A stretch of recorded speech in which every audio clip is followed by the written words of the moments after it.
ನೋಡಿ ನಮ್ಮೆಲ್ಲ SLC ವಿದ್ಯಾರ್ಥಿಗಳೇ, ನಿಮ್ಮ ವರ್ಕ್ಶೀಟ್ ಸೀರೀಸನ್ನು ಮುಂದುವರಿಸ್ತಾ ಇದ್ದೀನಿ. ಅನುಕ್ರಮವಾಗಿ ತ್ರಿಭುಜಗಳ ಅಧ್ಯಾಯದ ಮೇಲೆ 10ನೇ ವರ್ಕ್ಶೀಟು. ಮೊದಲನೇ ಪ್ರಶ್ನೆ ಏನಂತ ಬಂದಿದೆ ನೋಡಿ. ಇಲ್ಲಿ ಚಿತ್ರವನ್ನು ಕೊಟ್ಟಿದ್ದಾರೆ. ಈ ರೀತಿ ಒಂದು ಚಿತ್ರವನ್ನು ನಿಮ್ಗೆ ಕೊಡಲಾಗಿದೆ. POQ ಇದ್ದದ್ದು SORಗೆ ಸಮರೂಪಿಯಾಗಿದೆ. POQ ಇದ್ದದ್ದು SORಗೆ ಸಮರೂಪಿಯಾಗಿದೆ. ಮತ್ತು PQRS ಅನುಪಾತ 1:2 ಇದೆ. PQ ಮತ್ತು RSದ ಅನುಪಾತ 1:2 ಇದ್ದರೆ OP ಮತ್ತು OSನ ಅನುಪಾತವನ್ನು ಕೇಳ್ತಾ ಇದ್ದಾನೆ. ಇಲ್ಲಿ ನಾವು ಗಮನಿಸಬೇಕಾದಂಥ ಅಂಶ ಏನು ಅಂತಂದರೆ, ತ್ರಿಭುಜ POQ ಇದ್ದದ್ದು ತ್ರಿಭುಜ SORಗೆ ಸಮರೂಪಿಯಾಗಿದೆ. ತ್ರಿಭುಜ POQ ಇದ್ದದ್ದು ತ್ರಿಭುಜ SORಗೆ ಸಮರೂಪಿಯಾಗಿದೆ. ತ್ರಿಭುಜ SORಗೆ ಸಮರೂಪಿಯಾಗಿದೆ. ಅಷ್ಟೇ ಅಲ್ಲದೆ ಇನ್ನೊಂದು ದತ್ತಾಂಶ ಈ ಚಿತ್ರದಲ್ಲಿ ನಿಮಗೆ ಕಾಣಿಸ್ತಾ ಇದೆ ನೋಡಿರಿ. ಈ PQ ಇದ್ದದ್ದು ಯಾವುದಕ್ಕೆ ಸಮಾಂತರ ಇದೆ ಅಂದರೆ RSಗೆ ಸಮಾಂತರ ಇದೆ. ಓಕೆ, PQ ಇದ್ದದ್ದು RSಗೆ ಸಮಾಂತರ ಇದೆ. ಆ ಕಂಡೀಷನ್ ಉಪಯೋಗ ಮಾಡೋಕ್ಕಿಂತನೂ ಮಾಡಬೇಕಂದ್ರೆ ನಿಮಗೆ ಇಲ್ಲಿ ಜಜ್ಮೆಂಟ್ ಏನು ತಗೋಬೇಕಂದ್ರೆ ಒಂದು ಸ್ವಲ್ಪ ನೋಡ್ರಿ. Pನಲ್ಲಿ ಉಂಟಾಗಿರ್ತಕ್ಕಂಥ ಕೋನ ಎದಕ್ಕೆ ಸಮ ಇರ್ತೈತಿ? Sಗೆ ಸಮ ಇರ್ತದೆ. ಪರ್ಯಾಯ ಕೋನಗಳಾಗ್ತವೆ. ಆಮೇಲೆ Qನಲ್ಲಿ ಉಂಟಾಗಿರ್ತಕ್ಕಂಥ ಕೋನ ಯಾವುದಕ್ಕೆ ಸಮ ಆಗಿರ್ತದೆ? ಈ Rಗೆ ಸಮ ಆಗಿರ್ತದೆ. ಆಮೇಲೆ ಇವು ಶೃಂಗಾಭಿಮುಖ ಕೋನಗಳಾಗಿರ್ತವೆ. ಈಗ ನಾನು ಏನು ಮಾಡ್ತೀನಿ ಅಂದ್ರೆ ನೋಡಿರಿ, ಇದನ್ನು ತ್ರಿಭುಜ POQ ಐತಲ್ಲ, POQ ಬರಿತೀನಿ. POQ ಬರಿತೀನಿ, ಸಮರೂಪಿ ನೋಡಿರಿ. Pಗೆ ಅನುರೂಪವಾಗಿರ್ತಕ್ಕಂತಹ ಇದು P ಕೋನ, ಇದಕ್ಕೆ ಸಮರೂಪಿಯಾಗಿರ್ತಕ್ಕಂಥ ಕೋನ S ಆಗ್ತದೆ. ಅಂದರೆ ನಾನು ತ್ರಿಭುಜ S ಬರ್ಕೊತೀನಿ. ಇಲ್ಲಿ ತ್ರಿಭುಜ S ಬರಿತೀನಿ, S. ಆಮೇಲೆ O ಇದೆ, ಓಕೆ ಓನ ಸೇಮ್ ಆಗ್ತದೆ, ಅಂದರೆ ನಡು ಓನ ಬರ್ತದೆ. ಆಮೇಲೆ ನೆಕ್ಸ್ಟ್ ಏನು? R. ಈಗಾಗಲೇ ಇಲ್ಲಿ ಕೊಟ್ಟಿರ್ತಕ್ಕಂಥ ಕ್ರಮ ಸರಿನೇ ಐತಿ. ನಾನು ಮತ್ತೊಂದು ಸಲ ಚೆಕ್ ಮಾಡಿಕೊಂಡೆ, ಯಾಕಂದ್ರೆ ಅನುರೂಪ ಬಾಹುಗಳ ಅನುಪಾತಗಳನ್ನು ತೊಗೊಳ್ಳೋದು.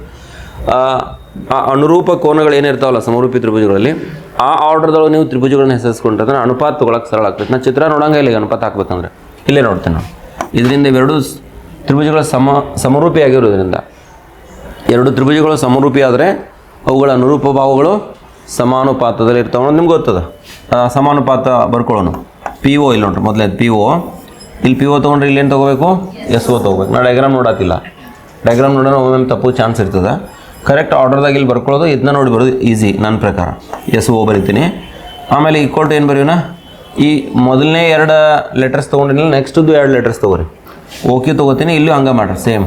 OQ ಡಿವೈಡೆಡ್ ಬೈ ಏನು ಬರೀತೀರಿ? OR ಬರಿತೀರಿ. OQ divided by OR. ಆಮೇಲೆ ಮೊದಲನೇ ಮತ್ತು ಕೊನೆಯ ಡಿಜಿಟ್ಸನ್ನು ತೊಗೋ. PQ ಡಿವೈಡೆಡ್ ಬೈ ಏನು ತೊಗೋಬೇಕು? SR ತೊಗೋಬೇಕು. PQ divided by SR. ಸ್ವಲ್ಪ ದತ್ತಾಂಶ ಏನು ಕೊಟ್ಟಿದ್ದಾರೋ ನಾವೇನು ಕಂಡು ಹಿಡಿಬೇಕಾಗೈತೆ ಅದ್ರ ಕಡೆ ಲಕ್ಷ್ಯ ಇರಲಿ. OP ಈಸ್ ಟು OS ಬೇಕಾಗೈತಿ. ಇಲ್ಲಿ OP OS ಅನುಪಾತ ಬಂದೈತಿ ಇಲ್ಲಿ ನೋಡ್ರಿ. ಅಂದರೆ OP ಮತ್ತು OS ಬರ್ಕೊಳ್ಳೋಣ. OP ಡಿವೈಡೆಡ್ ಬೈ OS ಹೆಂಗಿದ್ದಂಗೆ ಬರೀನು. OP divide by OS equal to OQ OR. ನಮಗೆ ಅವಶ್ಯಕತೆ ಇಲ್ಲ, PQ RS ಕೊಟ್ಟಿದ್ದಾರೆ. PQ ಡಿವೈಡೆಡ್ ಬೈ SR ಅಥವಾ PQ ಅಪಾನ್ RS ಎಲ್ಲ ಒಂದು 5 ನಡುವಿಂದ ಬಿಡ್ತೀನಿ. ಈಕ್ವಲ್ ಟು ಏನು ಬರೀನು? PQ ಡಿವೈಡೆಡ್ ಬೈ RS ಬರಿತೀನಿ. ಹೌದಾ? PQ ಡಿವೈಡ್ ಬೈ RS ಬರಿತೀನಿ. ಈಗ OP ಬೈ OS ಎಡಗಡೆ ಐತಲ್ಲ, OP ಡಿವೈಡ್ ಬೈ OS ಹಂಗೆ ಇಡೋಣ. OP divide by OS, OP divide by OS ಎಡಭಾಗದಾಗ ಹಂಗೆ ಇಡೋಣ. ಬಲಭಾಗದಾಗ ನೋಡ್ರಿ PQ ಅಪಾನ್ RS ಅಂದರೆ ಏನು ದತ್ತಾಂಶ ಇದೆ ನೋಡ್ರಿ. ಇಲ್ಲಿ 1:2 ಅದ, ಅದನ್ನು ಹಾಕ್ರಿ. 1/2 ಹಾಕ್ರಿ. 1 ಡಿವೈಡೆಡ್ ಬೈ 2 ಆಯಿತು. ಅಂದರೆ ಇದರ ಅರ್ಥ OP ಅನುಪಾತ OS ಬೆಲೆ ಎಷ್ಟಾಯ್ತು ನೋಡ್ರಿ? 1:2 ಆಯ್ತಿಲ್ಲ. ಇದು ಕೂಡ OP ಅನುಪಾತ OSನ ಬೆಲೆ ಕೇಳಿದ್ರು. ಅದು 1:2 ಎಲ್ಲಿ ಕಂಡು ಬರ್ತಾ ಇದೆ ನಮಗೆ? ಆಪ್ಷನ್ ಎನಲ್ಲಿ ಕಂಡು ಬರ್ತಾ ಇದೆ.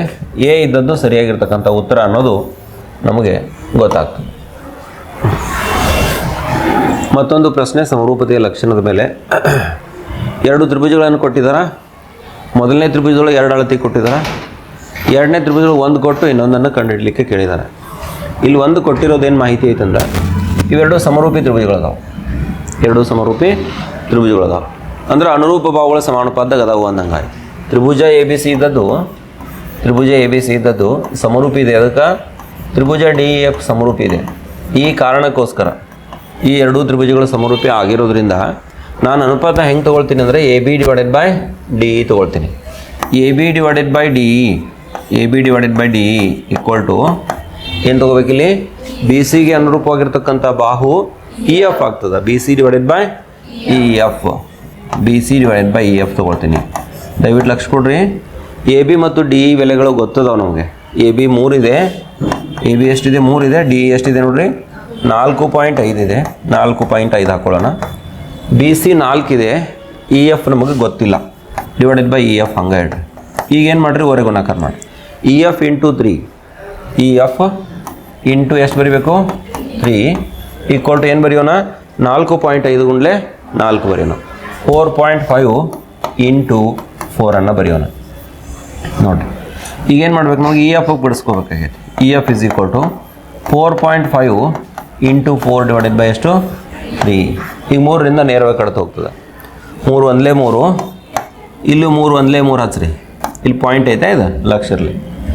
1.5 ಐತೆ ಮುಂದಿನ ದಶಮಾಂಶ ತೊಗೋಬೇಕು ಬೇಡೇನ. ದಶಮಾಂಶ ಸ್ಥಾನಕ್ಕೆ ಎಂಟ್ರಿ ಆದ್ರೆ ನೀವು ಡಿವಿಷನ್ 3 5 15 ಅಂದ್ರೆ 15 4 ಎಷ್ಟದು 60 ಬರ್ತದೆ. 15 4 60, 1 ದಶಮಾಂಶ ಸ್ಥಾನ ಸರಿಬೇಕಲ್ಲ. 1.5 ಇರೋದ್ರಿಂದ 1.5 ಇರೋದ್ರಿಂದ 1 ದಶಮಾಂಶ ಸ್ಥಾನ ಸರಿಸಿ ನೀವು ಬಿಂದು ಕೊಡ್ರಿ ಅಂದ್ರೆ 6.0 ಬಂತು. ಅಂದ್ರೆ ಇದರ ಅರ್ಥ ಇ ಎಫ್ನ ಅಳತೆ ಎಷ್ಟು ಅಂತಕ್ಕಂಥದ್ದು ಬರ್ತದೆ ನೋಡ್ರಿ 6 ಸೆಂಟಿಮೀಟರ್. ಆಪ್ಷನ್ ಬಿ ದೊಳಗೆ ಅದ ನಮ್ಗೆ. E F is equal to 6 centimetre. ಇದು ನಮಗೆ ಎಲ್ಲಿ ಕಂಡು ಬರ್ತಾ ಇದೆ ಆಪ್ಷನ್ ಬಿ ನಲ್ಲಿ ಕಂಡು ಬರ್ತಾ ಇದೆ. ಇದಿಷ್ಟು ಈ ಒಂದು ಪ್ರಶ್ನೆಗೆ ಪರಿಹಾರ. ಇನ್ನು ಮುಂದಿನ ಒಂದು ಪ್ರಶ್ನೆಗೆ ಸಾಗೋಣ. ಏನಿದೆ ಮುಂದಿನ ಪ್ರಶ್ನೆ ನೋಡಿ. ಇದು ಕೂಡ ಸಮರೂಪತೆಯನ್ನು ಆಧರಿಸಿರ್ತಕ್ಕಂಥ, ವಿಶೇಷವಾಗಿ ಕೋನ ನಿರ್ಧಾರಕ ಗುಣವನ್ನು ಆಧರಿಸಿರ್ತಕ್ಕಂಥ ಪ್ರಶ್ನೆ ಇದೆ. ಚಿತ್ರದಲ್ಲಿ ತ್ರಿಭುಜ ಎ ಬಿ ಸಿಯ, ಇಲ್ಲಿ ಎ ಬಿ ಸಿ ತ್ರಿಭುಜದ ಎ ಬಿ ಬಾಹುವಿಗೆ ಅನುರೂಪವಾದ ತ್ರಿಭುಜ ಪಿ ಕ್ಯೂ ಆರ್ನ ಬಾಹುವನ್ನು ಹೆಸರಿಸಿ. ಇಲ್ಲಿ ಎ ಬಿ ಬಾಹುವಿಗೆ ಅನುರೂಪ.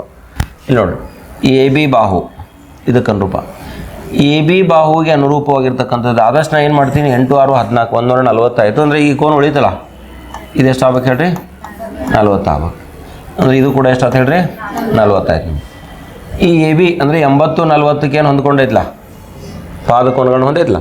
ಅದ್ರ ಎದುರಿಗೆ ಎಷ್ಟೈತೆ ನೋಡ್ರಿ ಇಲ್ಲಿ 60 ಡಿಗ್ರಿ ಐತಿಲ್ಲ. ಈ ಎ ಬಿಗೆ ಎದುರಿಗಿರ್ತಕ್ಕಂಥ ಕೋನ ಎಷ್ಟು 60, ಅಂದ್ರೆ 60 ಎದುರಿಗೆ ಅದ. ಹಂಗೆ ನಮಗೆ ಎ ಬಿಗೆ ಅನುರೂಪವಾಗಿರ್ತಕ್ಕಂಥ ಬಾಹು ಇಲ್ಲಿ ಗೊತ್ತು ಮಾಡ್ಕೋಬೇಕು ಅಂದ್ರೆ ಇವಂತೂ 2 ಸಮಕೋನಿ ಅದಾವೆ. ಹಾಗಾಗಿ ಇವೇನಾದ್ರು ಹೇಳ್ರಿ ಸಮರೂಪಿ ಅಂತೂ ಅದು. ಈಗ ಅನುರೂಪವಾಗಿರ್ತಕ್ಕಂಥ ಬಾಹುವನ್ನು ನಾನು ಗುರುತಿಸ್ಕೋಬೇಕಾಗೈತಿ. ಇಲ್ಲೇ 60ಕ್ಕೆ ಎದುರಿಗೆ ಏನದ 60ರ ಎದುರಿಗೆ ಏನದ ನೋಡ್ರಿ ಲಕ್ಷ ಕೊಡ್ರಿ. ಇಲ್ಲಿ 60 ಅದಲ್ಲ, ಈ 60 ಡಿಗ್ರಿದ ಎದುರಿಗೆ ಏನದ ಎ ಬಿ ಅದ. ಹಂಗೆ ಪಿ ಕ್ಯೂ ಆರ್ ತ್ರಿಭುಜದೊಳಗೆ 60 ಡಿಗ್ರಿದ ಎದುರಿಗೆ ಯಾವುದದ ನೋಡ್ರಿ ಪಿ ಆರ್. ಅಂದ್ರೆ ಎ ಬಿಗೆ ಅನುರೂಪವಾಗಿರ್ತಕ್ಕಂತಹ ಬಾಹು ಯಾವುದಾಗ್ತದೆ ಪಿ ಆರ್ ಆಗ್ತದೆ ಅಂತಕ್ಕಂಥದ್ದು ನಮಗೆ ಅರ್ಥ ಆಗ್ತದೆ. ಎ ಬಿ ಬಾಹುವಿಗೆ ಅನುರೂಪವಾದ ತ್ರಿಭುಜ ಪಿ ಕ್ಯೂ ಆರ್ನ ಬಾಹುವನ್ನು ಹೆಸರಿಸಿ. ಇದಕ್ಕೆ ಉತ್ತರ ಏನು ಅಂತಂದ್ರೆ ಪಿ ಆರ್ ಅಂತ ಬರಿಬೇಕಿಷ್ಟೆ. ಆದರೆ ಅದನ್ನು ಅರ್ಥ ಮಾಡಿಕೊಂಡು ಅದಕ್ಕೇನು ಕಾರಣ ಅಂತಕ್ಕಂಥದ್ದನ್ನು ತಿಳ್ಕೊಂಡು ನೀವು ಗುರುತಿಸಿದಾದ್ರೆ ಸರಿ ಆಗ್ತದೆ. ಮುಂದಿನ ಒಂದು ಪ್ರಶ್ನೆಗೆ ಸಾಗೋಣ. ಏನಿದು ಮುಂದಿನ ಪ್ರಶ್ನೆ ಅಂತ ನೋಡಿ.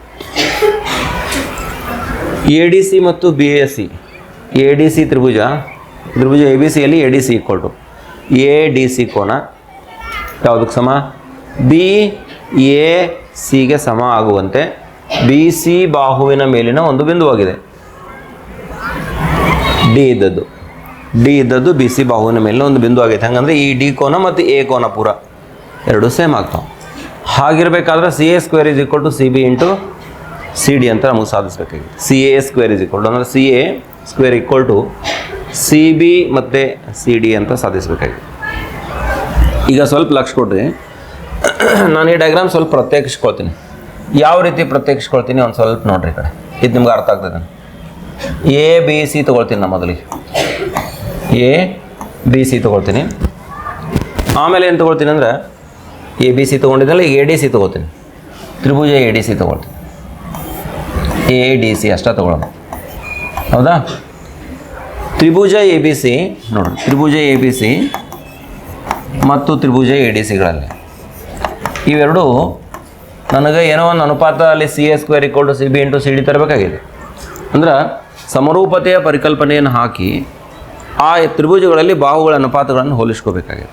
ಇದು ನಿಮಗೆ ಕನ್ಫರ್ಮೇಷನ್ ಇರಲಿ. ಅದಕ್ಕೆ ಮೊದಲು ಇವು ಸಮರೂಪಿಯಾದ ಒಂದು ಸಾಧಿಸ್ಕೋಬೇಕಲ್ಲ. ಸಮರೂಪಿಯಾದ ಒಂದು ಸಾಧಿಸ್ಕೋಬೇಕಂದ್ರೆ ಇಲ್ಲಿ ಸಾಧ್ಯತೆ ಏನೈತೆ ಅಂದ್ರೆ ನೋಡ್ರಿ, ಎದಾಗಿಂದ ಕೋನ B A C equal to B A D ಆಗತ್ತನದು ಆಗೋದಿಲ್ಲ.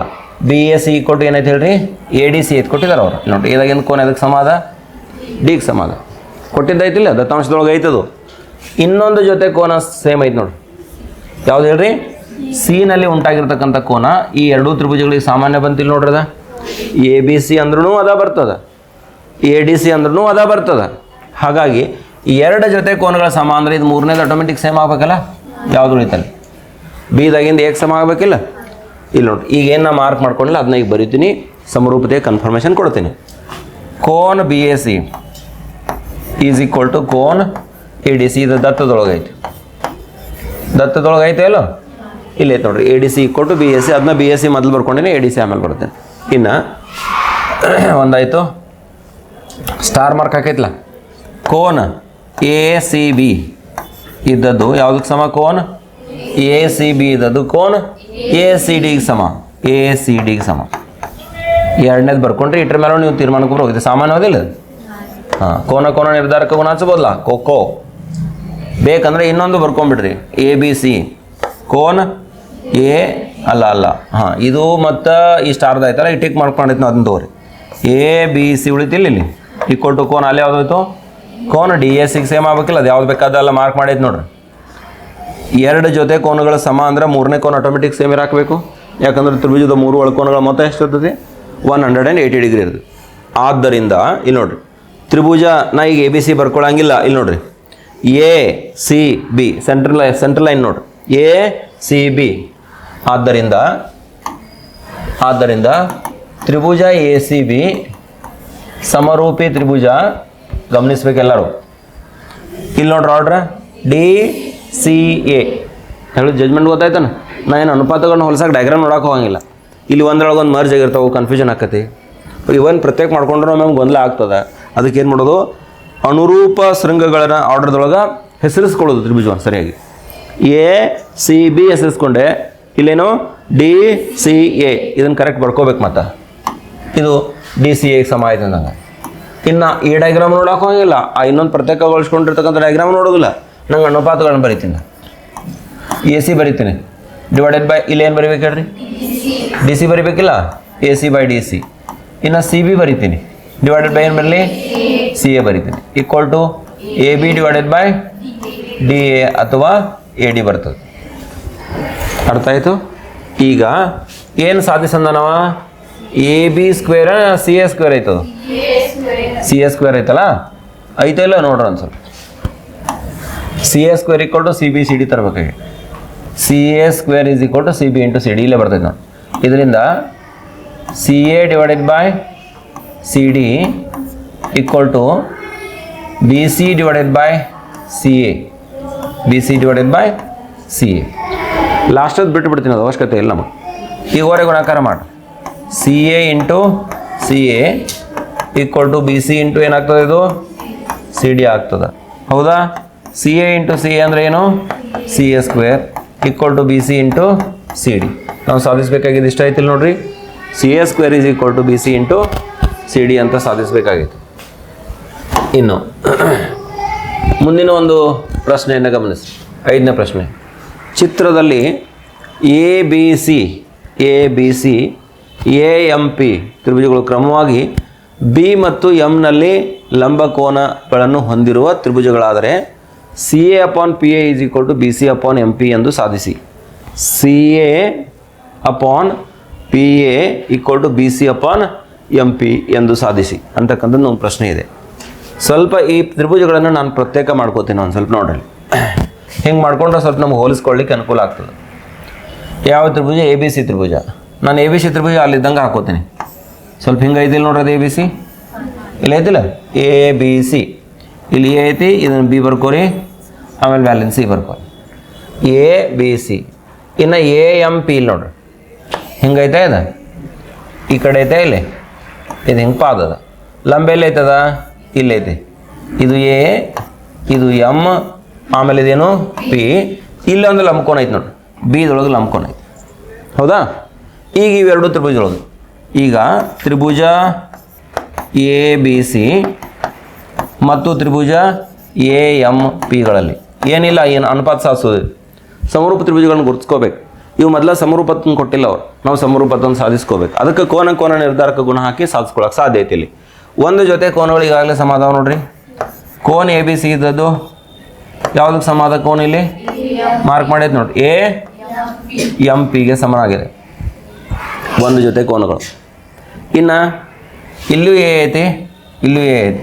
ಎ ಉಭಯ ಸಾಮಾನ್ಯ ಆಕೈತಿಲ್ಲ ಈ ತ್ರಿಭುಜಕ್ಕೆ, ಎ ಬಿ ಸಿ ತ್ರಿಭುಜಕ್ಕೆ ಮತ್ತು ಎ ಎಂ ಪಿ ತ್ರಿಭುಜಕ್ಕೆ. ಎ ಉಭಯ ಸಾಮಾನ್ಯ ಆಗ್ತೈತಿಲ್ಲ ನೋಡ್ರಿ ಡಯಾಗ್ರಾಮ್ ಕಡೆ ಆಗ್ತೈತಿಲ್ಲ, ಎ ಉಭಯ ಸಾಮಾನ್ಯ ಆಕೈತೆ. ಆದ್ದರಿಂದ ಕೋನ್ C A B equal to ಏನಾಯ್ತು, ಕೋನ್ ಎಮ್ ಎ ಪಿ. ಮೂರನೇದು ಉಳಿತಿಲ್ಲ, ಅದನ್ನೂ ಬರೆದು ಬಿಡ್ರಿ ಬೇಕಂದ್ರೆ. ಯಾವ್ದು ಉಳಿತೀಗ ಇಲ್ಲಿ ಸ್ಟಾರ್ ಮಾರ್ಕ್ ಹಾಕತ್ತೇನೆ. ಇದು ಅದಕ್ಕೆ ಸಮ ಆಗಬೇಕು, ಪಿಗೆ ಸಮ ಆಗಬೇಕು. A C B equal to ಕೋನ್ A C B equal to ಕೋನ್ ಎ ಎಂ ಪಿ ಅಲ್ಲ, ಎ ಪಿ ಎಮ್, ಕೋನ್ ಎ ಪಿ ಎಮ್. ಇಲ್ಲಿ ನಮಗೆ ಇವೆರಡು ತ್ರಿಭುಜಗಳು ಏನಾದವು ಹೇಳ್ರಿ, ಸಮಕೋನೀಯ ಅದು. ಆದ್ದರಿಂದ ತ್ರಿಭುಜ ಇಲ್ಲಿ ನೋಡ್ರಿ, ನಾನು ನಡುವಿನ ಸೆಂಟರ್ ನೋಡಿ ಬರ್ಕೋತೀನಿ ನೋಡ್ರಿ, ಬಿ ಎ ಸಿ ಬರಿತೀನಿ ನಾ. ಆದ್ದರಿಂದ ತ್ರಿಭುಜ ಬಿ ಎ ಸಿ ಸಮರೂಪಿ ತ್ರಿಭುಜ ಏನಾಯಿತು ನೋಡ್ರಲ್ಲ, ಎಮ್ ಎ ಪಿ ಬರಿತೀನಿ. ಎ ಎಂ ಪಿ ಬರೋಂಗಿಲ್ಲ, ಇದು ಎಮ್ ಎ ಪಿ ಬರಿತೀನಿ. ತ್ರಿಭುಜ ಎಮ್ ಎ ಪಿ. ಕಾರಣ ಕೋನ ನಿರ್ಧಾರಕ ಗುಣ. ಎರಡು ತ್ರಿಭುಜಗಳು ಸಮಕೋನೀಯಗಳಾಗಿದ್ದರೆ ಆ ಎರಡು ತ್ರಿಭುಜಗಳು ಸಮರೂಪಿಯಾಗಿರ್ತವೆ. ಕೋನ ನಿರ್ಧಾರಕ ಗುಣ. ಇದನ್ನು ಪ್ರಮೇಯನು ಸಾಧಿಸಿದರೆ ಈ ವರ್ಕ್ಷೀಟ್ದೊಳಗೆ ಲಾಸ್ಟಿಗೆ ತೊಗೊಂಡೈತದು. ಇವೆರಡೂ ಸಮರೂಪಿ ಆಗಿರೋದ್ರಿಂದ ಈಗ ಅನುಪಾತಗಳನ್ನು ಬರೋಕ್ಕೆ ಬರ್ತೈತಲ್ಲ, ಹೆಂಗೆ ಬರಿತೀರಿ ಅನುಪಾತಗಳನ್ನು? B A divided by M A ಬರೀತೀರಿ, B A by M A equal to A C divided by A P, A C divide by A P ಬರೀತೀರಿ. ಇನ್ನೊಂದು ಏನು ಬರೀತೀರಿ? ಹಾಂ, B C upon M P ಅಂತ ಬರೀತೀರಿ. ಈಗ ನಮಗೆ ಏನು ಬೇಕಾಗಿತ್ತು ಒಂದು ಸ್ವಲ್ಪ ನೋಡೋಣ. ಏನು ಬೇಕು? C A by P A ಬೇಕು.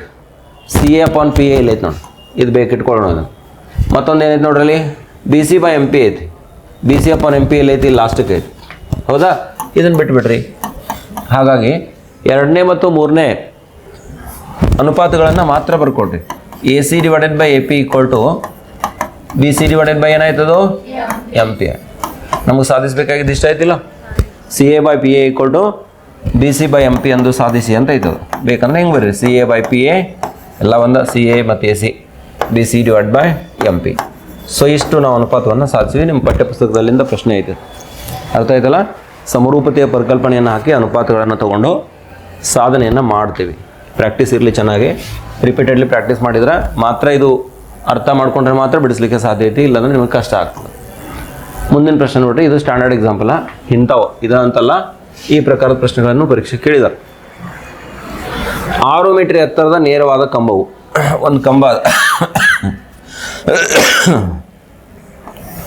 ಎ ಬಿ ಅಂತ ಹೆಸರು ಕೊಡೋಣ ಅದಕ್ಕೆ. ಇದು ಎಷ್ಟು ಮೀಟ್ರ್ ಎತ್ತದ? 6 ಮೀಟ್ರ್ ಎತ್ತರದ. ನೆಲದ ಮೇಲೆ 4 ಮೀಟರ್ ಉದ್ದದ ನೆರಳನ್ನು ಉಂಟು ಮಾಡ್ತಾ ಇದೆ. ಇಲ್ಲಿ 4 ಮೀಟರ್ ಉದ್ದದ್ದು ನೆರಳು ಉಂಟು ಮಾಡ್ತಾ ಇದೆ. ಇದನ್ನು ಎ ಸಿ ನೆರಳು, ಹಿಂಗೆ ಎ ಸಿ, ಇಲ್ಲಿ ಬಿ ಸಿ ನೆರಳು. ನಮಗೆ ಈ ಕಡೆ ಎಲ್ಲೋ ಸೂರ್ಯ ಅದಾನ ಅಂತ ಅಂದ್ಕೊರಿ, ಈ ಕಡೆ ಎಲ್ಲೋ ಸೂರ್ಯ ಅದಾನ, ಹಿಂಗೆ ಬೆಳಕು ಈ ಕಂಬದ ಮೇಲೆ ಬೆಳಕು ಬೀಳತೈತಿ, ಅದರ ನೆರಳು ಈ ಕಡೆ ಉಂಟಾಗೈತಿ. ಇನ್ನು ಅದೇ ಸಮಯದಲ್ಲಿ ಅದೇ ನೆಲದ ಮೇಲಿನ ಅಂದ್ರೆ ಅದರ ಗುಂಟನ ಒಂದು ಕಟ್ಟಡ ಅದ, 28 ಮೀಟರ್ ಉದ್ದದ್ದು ಒಂದು ಕಟ್ಟಡ ಅದ. ಎಷ್ಟು ಮೀಟ್ರು? ಹಾಂ, ಎ ಬಿ ಸಿ. ಇದನ್ನು ಡಿ ಇ ಎಫ್ ತೊಗೊಳ್ಳೋಣ, ಇದನ್ನು ಡಿ ಇ ತೊಗೊಳ್ಳೋಣ. ಇಲ್ಲಿ ಕಟ್ಟಡ ಅದ ಅಂದ್ರೆ ನೆಲಕ್ಕೆ ಲಂಬವಾಗೇನೆ ಇರಬೇಕು. ಅದ ನೆಲದ ಗುಂಟ ಅಂತ ಹೇಳಿದನು. ಅದು ಕಟ್ಟಡವು 28 ಮೀಟರ್, ಒಂದು ಮೇಲಿನ ಕಟ್ಟಡವು 28 ಮೀಟರ್ ಉದ್ದದ ನೆರಳನ್ನು ಉಂಟು ಮಾಡಿದರೆ, ಕಟ್ಟಡದ ಎತ್ತರ ಅಲ್ಲದು 28 ಮೀಟರ್. ಏನು ಹೇಳ್ರಿ? ನೆರಳಿನ ಉದ್ದವನ್ನು ಕೊಟ್ಟ. ನೆರಳಿನ ಉದ್ದ ಎಷ್ಟು? 28 ಮೀಟರ್ ಉದ್ದದ ನೆರಳನ್ನು ಈ ಕಟ್ಟಡ ಉಂಟು ಮಾಡ್ತಾ ಇದೆ. ಡಿ ನಮಗೇನಿಲ್ಲಿ? ಕಟ್ಟಡ. ಈ ಕಟ್ಟಡದ ಎತ್ತರವನ್ನು ಕಂಡುಹಿಡೀರಿ ಅನ್ನೋದು ನಾವು ಪ್ರಶ್ನೆ ಇದೆ. ಅದಕ್ಕೆ ಡಿ ಇ ಇದನ್ನು ಎಫ್ ಅಂದ್ಕೊಡ್ರಿ, ಇದನ್ನು ಸೇರಿಸ್ಕೊಂಬಿಡ್ರಿ. ಈಗ ಒಂದೇ ಇದು ಕಂಬ ಇದೆ, ಇದು ಕಟ್ಟಡ ಇದೆ. ಈ ಕಟ್ಟಡ ಇರಲಿ ಅಥವಾ ಒಂದು ಕಂಬ ಇರಲಿ, ನೆಲಕ್ಕೆ ಹೆಂಗಿರ್ತೈತದ? ಲಂಬವಾಗೇನೆ ಇರ್ತದೆ. ಅಂದ್ರೆ ಕೋನ ತ್ರಿಭುಜ ಎ ಬಿ ಸಿ ಮತ್ತು ತ್ರಿಭುಜ ಡಿ ಇ ಎಫ್ಗಳಲ್ಲಿ ಇವೆರಡು ಸಮರೂಪಿಯತನ್ನು ಸಾಧಿಸ್ಕೋಬೇಕು, ಅನುಪಾತ ತಗೋಬೇಕು, ಉತ್ತರ ಸಿಕ್ಬಿಡ್ತದೆ. ಭಾಳ ಸುಲಭ ಇದೆ. ಕೋನ್ A B C equal to ಏನಾಗಬೇಕು ಹೇಳ್ರಿ? ಕೋನ್ A B C equal to ಕೋನ್ ಡಿ ಇ ಎಫ್ ಆಯ್ತು. ಹಾಗೆಯೇ ಕೋನ್ ಎ ಇಕ್ವಲ್ ಏನಾಗಬೇಕು ಹೇಳ್ರಿ, ಕೋನ್ ಡಿ ಒಂದೇ ಸಮಯದಲ್ಲಿ ಉಂಟಾದ ನೆರಳದು. ಹಾಗಾಗಿ ಎ ದ ಡಿಗೆ ಸಮ ಇರಾಕಬೇಕು. ಕೋನ್ ಬಿ ಎಸ್ ಈಕ್ವಲ್ ಟು ಕೋನ್ ಬಿ ಎಸ್ ಈಕ್ವಲ್ ಟು ಕೋನ್ ಇ ಡಿ ಎಫ್. ಮೂರನೇದು ಬರೀರಿ ಅಥವಾ ಬಿಡ್ರಿ, ಇಷ್ಟರ ಮೇಲೆ ಕೋನ ನಿರ್ಧಾರಕ ಕೋನ ಹಚ್ಬೋದು ನಾವು. ಆದ್ದರಿಂದ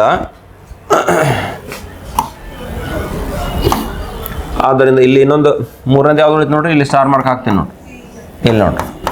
ಸಿ ಇದ್ದದ್ದು ಎದಕ್ಕೆ ಸಮ ಆಯ್ತು, ಸಿ ಸಾರಿ ಒಂದು ನಿಮಿಷ ಸರಿ ಮಾಡ್ತಿರ್ತಾರೆ, ಏನು ತಪ್ಪು ನೋಡ್ರಿ. ಯಾವುದು ಲಂಬಕೋನ ಅಲ್ಲ, ಈ ಸಾರಿ ಇದಾಗಿನ ಲಂಬಕೋನ ಐತದ, ಇದು ಲಂಬಕೋನ ಐತಿ. ಸಿ ಇದ್ದದ್ದು ಎದಕ್ಕೆ ಸಮ ಆಯ್ತು, ಎಫ್ಗೆ ಸಮ ಆಯ್ತು. ಆದ್ದರಿಂದ ತ್ರಿಭುಜ ಬಿ ಎ ಸಿ ಬರೀನು. ಆದ್ದರಿಂದ ತ್ರಿಭುಜ ಬಿ ಎ ಸಿ ಮತ್ತು ತ್ರಿಭುಜ ಯಾವುದದು ಇ ಡಿ ಎಫ್, ತ್ರಿಭುಜ ಇ ಡಿ ಎಫ್ ಸಮಕೋನೀಯ ಆದೋ ಇಲ್ಲ. ಇವೆರಡು ಸಮಕೋನೀಯ ಆಗೋದ್ರಿಂದ ಸಮರೂಪಿ ಆಗ್ತಾವಲ್ಲ. ಆದ್ದರಿಂದ ತ್ರಿಭುಜ ಬಿ ಎ ಸಿ ಇದ್ದದ್ದು ಸಮರೂಪಿ ತ್ರಿಭುಜ ಇ ಡಿ ಎಫ್. ಕಾರಣ ಕೋನ ನಿರ್ಧಾರಕ ಗುಣ ಅಂತ ಹೇಳ್ಬೋದು. ಕೋನ ನಿರ್ಧಾರಕ ಗುಣದ ಪ್ರಕಾರ. ಈಗ ಅನುಪಾತ ಬರೀರಿ, B A divided by E D is equal to A C by D F. ನೋಡಿರಿ, B A by D E equal to A C by D F ಅವಶ್ಯಕತೆ ಇಲ್ಲ ನಮಗೆ. ಮೂರನೇ ತೋರ್ ಲಾಸ್ಟ್ ಅನುಪಾತ ಯಾವುದದು, B C by E F, B C divided by E F. ಹಿಂಗೆ ನೀವು ಆಯ್ಕೆ ಮಾಡಿ ತೊಗೊಳಕ್ಕಾಗಲ್ಲ ಅಂದ್ರೆ ಮೂರು ಬರೀರಿ, ಬೇಡದ್ ಬಿಡ್ರಿ. ನನಗೆ ನಡುವಿಂದ ಅವಶ್ಯ ಅನಿಸ್ಲಿಲ್ಲ ಅದು ಎ ಸಿ ಮತ್ತು ಡಿ ಎಫ್, ಅದಕ್ಕೆ ಬಿಟ್ಬಿಟ್ಟೆ ಅದನ್ನ. ಈಗ ಬಿ ಎ ಎಷ್ಟೈತೆ ನೋಡ್ರಿ, ಬಿ ಎ ಎಷ್ಟದ ನೋಡ್ರಿ, 6 ಅದ. ಡಿ ಇ ಎಷ್ಟದ ಗೊತ್ತಿಲ್ಲ. 6/ಡಿ ಇ ಈಕ್ವಲ್ ಟು 6/ಡಿ ಇ ಈಕ್ವಲ್ ಟು ನೋಡ್ರಿ, B C upon E F ನೋಡಬೇಕು. ಬಿ ಸಿ ಎಷ್ಟಿದೆ ನೋಡ್ರಿ, 4.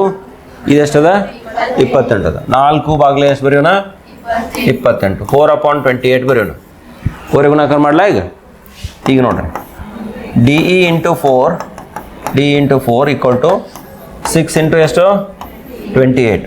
ಅಂದರೆ ಡಿ ಇ ಈಕ್ವಲ್ ಟು ಎಷ್ಟಾಗ್ತದೆ, 6 × 28 ಬಾಗಿಲೆ ಎಷ್ಟು 4. 4 1 4 7 28. 6 7 ಎಷ್ಟು 42. ಹಾಗಾಗಿ ಆ ಕಟ್ಟಡದ ಎತ್ತರ ಎಷ್ಟಾಯ್ತು, 42 ಮೀಟರ್ದಾಗ ಎತ್ತಲೆಲ್ಲ ಆಳುತ್ತೆ. ಕಟ್ಟಡದ ಎತ್ತರ 42 ಮೀಟರ್ ಅಂತಕ್ಕಂಥದ್ದನ್ನು ನಾವು ಕಾಣಿಸ್ತೀವಿ. 28 ಮೀಟರ್ ಉದ್ದದ ನೆರಳನ್ನು ಅದು ಉಂಟು ಮಾಡ್ಬೇಕಂದ್ರೆ ಆ ಕಟ್ಟಡದ ಎತ್ತರ ಎಷ್ಟಿರಬೇಕು ಅಂದರೆ 42 ಮೀಟರ್ ಇರಬೇಕು ಅಂತಕ್ಕಂಥ ತೀರ್ಮಾನಕ್ಕೆ ನಾವು ಬರ್ತೀವಿ. ಆದರೆ ಕಂಪಲ್ಸರಿ ಇಂಥ ಲೆಕ್ಕಗಳನ್ನು ಮಾಡುವಾಗ ಈ ಸಮರೂಪತೆಯ ಪರಿಕಲ್ಪನೆಯನ್ನು ಪ್ರೂವ್ ಮಾಡಿ ಈ ಕಂಡೀಷನ್ ಹಾಗೆ ಅನುಪಾತ ತೊಗೋಬೇಕು. ನೀವು ಡೈರೆಕ್ಟ್ ಅನುಪಾತ ತೊಗೊಂಡ್ರೆ ನಾವು ಒಂದು ಮಾರ್ಕ್ಸ್ ಕಳ್ಕೊತೀವಿ. ಸಮರೂಪಿ ಅದಾವ ಅಂತ ಸಾಧಿಸಿದಾಗನ ಅನುಪಾತ ತೊಗೊಳಕ್ಕೆ ನಿಮ್ಗೆ ಪರ್ಮಿಷನ್ ಐತಲ್ಲ. ಸಮರೂಪಿ ಅಂದ್ರೆ ನೀವು ಮೊದಲ ಪ್ರೂವ್ ಮಾಡ್ಕೊಳ್ಳಿಲ್ಲ ಅಂದ್ರೆ ಉತ್ತರ ಬಂದಿರ್ತೈತಿ, ಮಾರ್ಕ್ಸ್ ಕಟ್ ಆಗ್ತಾವೆ ನೆನಪಿರಲಿ. ಈ ಕಂಡೀಷನ್ ಬರಬೇಕು, ಇದನ್ನು ಸಾಧಿಸ್ಕೋಬೇಕಿಲ್ಲಿ. ಮೊದಲ ಏನೋ ಹೇಳೇ ಇಲ್ಲ, ಏನು ಸಮರೂಪಿ ಅಂತ ಇಲ್ಲ, ನಾವು ಏನೂ ಹೇಳಿಲ್ಲ. ಆದರೆ ಸಮರೂಪತೆಯ ಅನ್ವಯ ಇದೆ ಆ ಒಂದು ಸಂದರ್ಭದಲ್ಲಿ. ಆ ಅನ್ವಯವನ್ನು ನಾವು ಕನ್ಫರ್ಮೇಷನ್ ಮಾಡಬೇಕಷ್ಟೆ. ಸರಿ, ಇಲ್ಲೊಂದು ಚಿತ್ರವನ್ನು ಕೊಟ್ಟಿದ್ದಾರೆ. ABCD ಸಮಾಂತರ ಚತುರ್ಭುಜ ಇದೆ. ಸಮಾಂತರ ಚತುರ್ಭುಜದ ಲಕ್ಷಣ ಗೊತ್ತಿರಲಿ ನಿಮಗೆ. ಅಭಿಮುಖ ಬಾಹುಗಳು ಸಮ ಮತ್ತು ಸಮಾಂತರವಾಗಿರ್ತವೆ. ಇಲ್ಲಿ ಮಾರ್ಕೋ ಮಾಡಿದ್ದಾರೆ ನೋಡಿ, DC ಇದ್ದದ್ದು AB ಸೇಮ್ ಐತಿ. ಸಮಾಂತರದ ಚಿಹ್ನನೂ ಕೂಡ ಎರಡು ಕಡೆ ಕೊಡಲಾಗಿದೆ. BCಯ ಮೇಲೆ ಈ BC ಬಾಹು ಐತಲ್ಲ, ಅದ್ರ ಮೇಲೆ ಈ ಒಂದು ಬಿಂದು, ಈ ಅಂತಕ್ಕಂಥದ್ದು ಒಂದು ಬಿಂದು. ಆಮೇಲೆ ಕರ್ಣ ಬಿಡಿ ಈ AEಯನ್ನು F ಅಂತಕ್ಕಂಥ ಬಿಂದುವಿನಲ್ಲಿ ಸಂಧಿಸೈತಿ. ಹಾಗಾದ್ರೆ DF × FE = FB × FE ಅಂತ ಸಾಧಿಸ್ಬೇಕು. ನೀವೇನು ನೋಡ್ಬೇಕಂದ್ರೆ ಅವು ಎಲ್ಲದಾವು, ಯಾವ ತ್ರಿಭುಜದ ಭಾಗಗಳದಾವು ನೋಡ್ಬೇಕು. ಈ ಅನುಪಾತಗಳು ಸಾಧಿಸುವಾಗ ಇಷ್ಟ ಟ್ರಿಕ್ ಐತೆ. ಅಲ್ಲಿ DF ಇಲ್ಲಿ ಕಾಣತೈತಿ, FE ಇಲ್ಲೇ ಬಾಜುಕೈತಿ, ಆಮೇಲೆ FB ಇಲ್ಲೇ ಐತಿ ನೋಡಿ, FB ಅಲ್ಲೇ ಐತಿ, ಇನ್ನೊಂದು ಯಾವುದು FA ಇಲ್ಲಿ. 1 2 3 4 ಇವ 4 ಅದಾವೆ.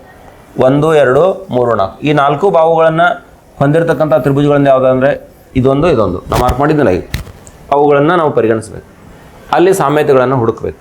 ಈಗ ತ್ರಿಭುಜ ADF ಮತ್ತು ತ್ರಿಭುಜ ADF ಮತ್ತು BEFಗಳಲ್ಲಿ ಎ ಡಿ ಎಫ್ ಮತ್ತು ಬಿ ಎಫ್ಗಳಲ್ಲಿ. ಸಾಮ್ಯತೆ ಏನಿದೆ, ಯಾವ್ಯಾವ ಕೋನಗಳ ಸಮ ಇದ್ದಾವೆ ಅನ್ನೋದನ್ನು ಸ್ವಲ್ಪ ನೋಡ್ರಿ. ಮೊದಲನೇದು ಸಮಾಂತರದ ಪರಿಕಲ್ಪನೆ ಉಪಯೋಗ ಮಾಡ್ಕೊಂಡು. ಬಿ ಡಿ ನಿಮಗೆ ಛೇದಕ ರೇಖೆ ಆಗ್ತದ, ಡಿ ಸಿ ಇದ್ದದ್ದು ಎ ಬಿಗೆ ಸಮಾಂತರ ಐತಿ. ಆ ಕಾರಣಕ್ಕೋಸ್ಕರ ಇಲ್ಲಿ ಡಿ ನಲ್ಲಿ ಉಂಟಾಗಿರ್ತಕ್ಕಂಥ ಕೋನ ಬಿ ನಲ್ಲಿ ಉಂಟಾಗಿರ್ತಕ್ಕಂಥ ಕೋನಕ್ಕೆ ಸಮ ಆಗಿರಬೇಕು. ಕಾರಣ ಪರ್ಯಾಯ ಕೋನಗಳು, ಅದನ್ನು ಬರೆಯೋಣ. ಕೋನ್ A D F equal to ಕೋನ್ ಇ ಬಿ ಎಫ್, ಕೋನ್ ಇ ಬಿ ಎಫ್ ಬರೆಯೋಣ. ಇನ್ನು ಒಂದು ಜೊತೆ ಕೋನಗಳು ಸಮ ಅದಾವ ನೋಡ್ರಿ, ಈಸಿಲಿ ಜಡ್ಜ್ ಆಗ್ತೈತೆ. ಇವಕ್ಕೆಂಥ ಕೋನಗಳು ಅಂತೀರಿ? ಶೃಂಗಾಭಿಮುಖ ಕೋನಗಳು ಸಮನಾಗಿರ್ತಾವೆ. ಕೋನ ಎ ಎಫ್ ಡಿ ಬರಿತೀನಿ ನಾ. ಕೋನ A F D equal to ಕೋನ A F D equal to ಕೋನ ಬಿ ಇ, ಕೋನ ಬಿ ಎಫ್ ಇ, ಕೋನ ಬಿ ಎಫ್. ಇಟ್ರ ಮೇಲೆ ಜಜ್ಮೆಂಟ್ ತೊಗೋಬೋದು. ಬೇಕಂದ್ರೆ ಇನ್ನೊಂದು ಬರೀರಿ, ಆಟೋಮೆಟಿಕಲಿ ಯಾವ್ದು ಉಳಿತು ನೋಡ್ರಿ. ಇಲ್ಲಿ ಎದಾಗಿಂದ ಇಲ್ಲಿ ಯಾವ್ದು ಉಳಿದೈತೆ ನೋಡಿರಿ, ಈಗ ಸೇಮ್ ಆಗಬೇಕು.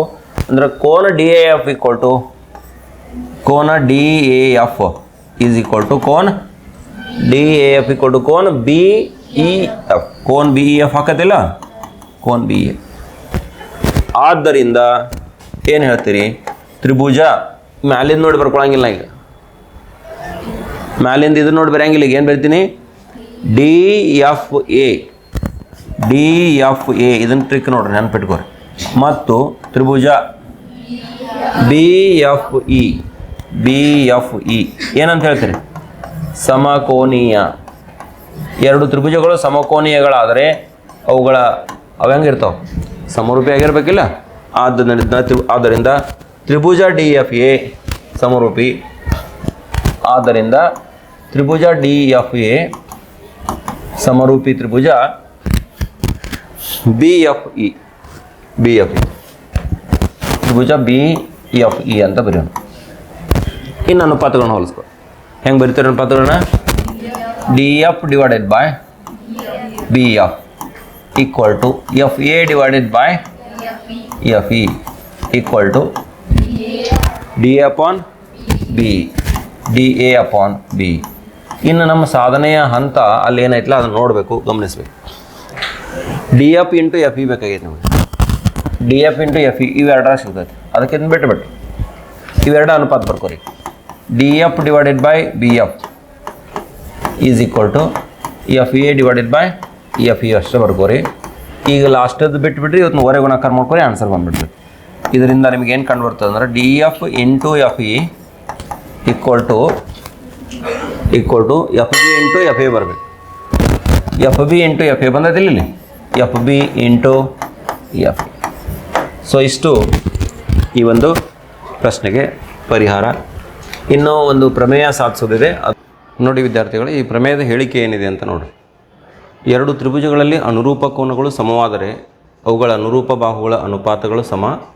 ಆದ್ದರಿಂದ ಆ ತ್ರಿಭುಜಗಳು ಸಮರೂಪಿ ಆಗಿರ್ತವೆ. ಅಥವಾ ಎರಡು ತ್ರಿಭುಜಗಳು ಸಮಕೋನೀಯಗಳಾದರೆ ಅವು ಸಮರೂಪಿ ಆಗಿರ್ತವೆ ಅಂತಕ್ಕಂಥದ್ದನ್ನು ನಾವು ಸಾಧಿಸಬೇಕಾಗಿದೆ. ಸೊ ಇದಕ್ಕೆ ದತ್ತಾಂಶ ಏನು ಅಂತಕ್ಕಂಥದ್ದನ್ನು ನೋಡಿರಿ. ನಿಮಗೆ ಎರಡು ತ್ರಿಭುಜಗಳನ್ನು ಕೊಟ್ಟಿದ್ದಾರೆ. ಈ ತ್ರಿಭುಜ ಎ ಬಿ ಸಿ ಮತ್ತು ತ್ರಿಭುಜ ಡಿ ಇ ಎಫ್ನಲ್ಲಿ ತ್ರಿಭುಜ ಎ ಬಿ ಸಿ ಮತ್ತು ತ್ರಿಭುಜ ಡಿ ಇ ಎಫ್ನಲ್ಲಿ ಏನಿದೆ ಅಂದರೆ ಇವೆರಡು ಸಮಕೋನೀಯ ಅದಾವೆ. ಅಂದರೆ ಕೋನ್ ಎ ಇದ್ದದ್ದು ಕೋನ್ ಡಿಗೆ ಸಮ ಇದೆ. ಹಾಗೆಯೇ ಕೋನ್ ಬಿ ಇದ್ದದ್ದು ಕೋನ್ ಇಗೆ ಸಮನಾಗಿದೆ. ಹೌದಾ? ಹಾಗೆ ಸಿ ಇದ್ದದ್ದು ಎಫ್ಗೆ ಸಮ ಇದೆ. ಅದನ್ನೇ ಬರಿತಾ ಇದ್ದೀನಿ ನೋಡಿ. ಕೋನ್ B A C is equal to ಕೋನ್ ಇ ಡಿ ಎಫ್. ಆಮೇಲೆ ಕೋನ್ A B C equal to D E F. ಕೋನ್ A B C is equal to ಕೋನ್ ಡಿ ಇ ಎಫ್ಗೆ ಸರಿ ಹೋಗತ್ತಾ. ಇದು ನಮಗೆ ದತ್ತಾಂಶ. ಎರಡು ತ್ರಿಭುಜಗಳು ಸಮಕೋನೀಯ ಅದಾವ. ನಾವು ಸಾಧನೆ ಏನು ಮಾಡಬೇಕಾಗಿದೆ ಅಂದರೆ ಇವು ಸಮರೂಪಿ ಅದಾವು ಅಂತ ಸಾಧಿಸ್ಬೇಕು. ಈ ಎರಡು ತ್ರಿಭುಜಗಳ ಸಮರೂಪಿ ಅಂತ ಸಾಧಿಸ್ಬೇಕಂದ್ರೆ ಅನುರೂಪ ಬಾಹುಗಳು ಹೆಂಗಿರಬೇಕು? ಸಮಾನುಪಾತದಲ್ಲಿರಬೇಕು. ಸಾಧನೀಯ ಏನು ಅಂದರೆ A B divided by D E is equal to B C divided by E F is equal to A C divided by D F. AB/DE = BC/EF = AC/DF ಅಂತ ಸಾಧಿಸಬೇಕಾಗಿದೆ. ಇದಕ್ಕೆ ಒಂದು ಚಿಕ್ಕದಾಗಿರ್ತಕ್ಕಂಥ ರಚನೆ ಮಾಡಬೇಕು. ಏನು ಅಂತಂದರೆ ನೋಡಿರಿ, ನಾನು AB ಮೇಲೆ ಮತ್ತು AC ಮೇಲೆ G ಮತ್ತು H ಬಿಂದುಗಳನ್ನು ಗುರುತಿಸ್ಕೊಂಡಿದ್ದೀನಿ. ಹಾಗೆ ಅಂದರೆ AGದ ಅಳತೆ DEಗೆ ಸೇಮ್ ಆಗಬೇಕು, AHದ ಅಳತೆ DFಗೆ ಸೇಮ್ ಆಗಬೇಕು. ಆ ರೀತಿ ನೋಡಿರಿ, AG = DE ಆಗಬೇಕು ಮತ್ತು AH ಏನಾಗಬೇಕು, DF ಆಗಬೇಕು. DF ಆಗುವಂತೆ ನಾವೇನು ಮಾಡಬೇಕು, G ಮತ್ತು H ಗುರುತಿಸ್ಬೇಕು. G ಮತ್ತು H ಗುರುತಿಸಿ, G ಮತ್ತು H ಗುರುತಿಸೋದಷ್ಟೇ ಅಲ್ಲ, ಅವುಗಳನ್ನು ಸೇರಿಸ್ತಕ್ಕಂಥ ಕೆಲಸವನ್ನು ಕೂಡ ಮಾಡಬೇಕು. G ಮತ್ತು Hನ್ನು ಸೇರಿಸ್ಕೊಳ್ಳೋಣ. ಅದನ್ನೇ ಬರಿತಾ ಇದ್ದೀನಿ ನೋಡಿರಿ, GH ಸೇರಿಸಿ ಅಂತಕ್ಕಂಥದ್ದನ್ನು ನಾವು ಇಲ್ಲಿ ನಮೂದಿಸ್ಕೋಬೇಕು. ಇನ್ನು ದತ್ತಾಂಶ ಆಯಿತು, ಸಾಧನೆಯ ಏನಂತ ಬರ್ಕೊಂಡ್ರಿ, ರಚನೆ ಮಾಡ್ಕೊಂಡಿದ್ರಿ. ಸಾಧನೆಯ ಹಂತಕ್ಕೆ ನಾವೀಗ ಸಾಗೋಣ. ನೋಡಿರಿ, ಮೊದಲಿಗೆ ನಾನೇನು ಮಾಡ್ತೀನಿ ಅಂದರೆ ಈ ಎರಡು ತ್ರಿಭುಜ AGH ಮತ್ತು ತ್ರಿಭುಜ DEF ಇವೆರಡು ಒಂದಕ್ಕೊಂದು ಸರ್ವಸಮ ಅಂತ ಸಾಧಿಸ್ಕೊಳ್ತೀನಿ. ಅದು ಅವಶ್ಯಕತೆ ಇದೆ ಇಲ್ಲಿ. ಅದು ಹೆಂಗೆ ಸರ್ವಸಮ ಆಗ್ತಾವಂದರೆ, ಏನಾಗಿನ ಕೋನ್ ಎದಕ್ಕೆ ಸಮ ಅದ, ಡಿಗೆ ಸೇಮ್ ಅದ. AG = DE ಅದ, ನೀವು ರಚನೆನ ಹಂಗೆ ಮಾಡಿದಿರಿ. ಆಮೇಲೆ AH = ಏನದ, DF ಅದ, ಇದನ್ನು ಕೂಡ ರಚನೆಯಲ್ಲಿ ಬರ್ತದೆ. ಹಾಗಾಗಿ ಬಾಹು ಕೋನ ಬಾಹು ಸರ್ವಸಮತೆ ಪ್ರಕಾರ ಇವೆರಡೂ ತ್ರಿಭುಜಗಳು ಅಂದರೆ ಯಾವ್ಯಾವು, AGH ಮತ್ತು DEF ಒಂದಕ್ಕೊಂದು ಸರ್ವಸಮ ಆಗ್ತಾವೆ. ಅದನ್ನೇ ನಾನು ಬರಿತಾ ಇದ್ದೀನಿ ಇಲ್ಲಿ ನೋಡ್ರಿ. ಕೋನ GAH = ಕೋನ್ EDF. ಹಾಗೆಯೇ AG = DE, ಇದು ನಿಮ್ಗೆ ದತ್ತದೊಳಗೈತಿ, ಇದು ನಿಮ್ಗೆ ದತ್ತದಲ್ಲಿದೆ. AG = DE. ಆಮೇಲೆ AH = DF